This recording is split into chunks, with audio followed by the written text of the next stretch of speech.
Now, I want to ask you about the federal budget. It expanded mental health funding. That was applauded by many, but there's very little extra money being put towards the care for the most severely mentally ill people in Australia, those, for example, who are suffering from severe schizophrenia. The Albanese government was very heavily criticised by former chair of the Mental Health Australia board, Matt Berryman, who said the PM had refused to meet during his first 2 years in office.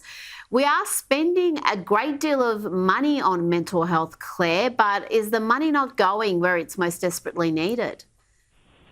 Well, I think mental health is the only sector where the more money we spend, the worse it gets.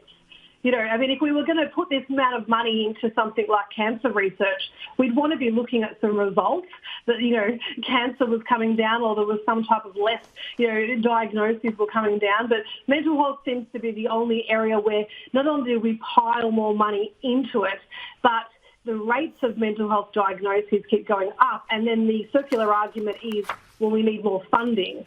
So one of the issues I have is that the government has said they're going to commit to something like $580 million to come up with some type of online platform where Aussies can call up for some telehealth, some very low intensity, it calls it. We're not talking about clinical depression. We're talking about catching people early. Now, it sounds lovely. It's all well and good. And there's a lot of research that shows the benefit of early intervention, obviously. But we do already have that. There's millions of dollars poured into things like the Black Dog Institute, Headspace, mental health education through schools. There is a lot of money there, and it's good spent money.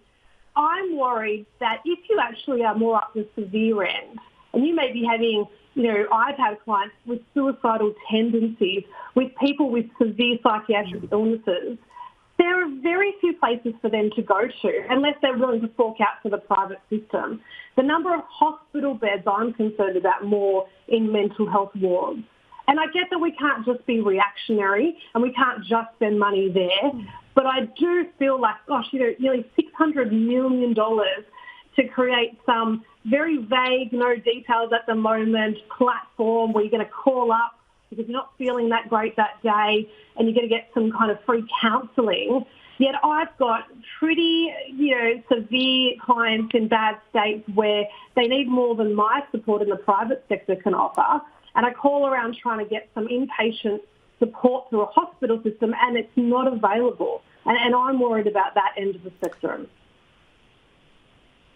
Well, you're working at the coalface, Clare Rowe. Thank you so much for your insights tonight. I do appreciate it.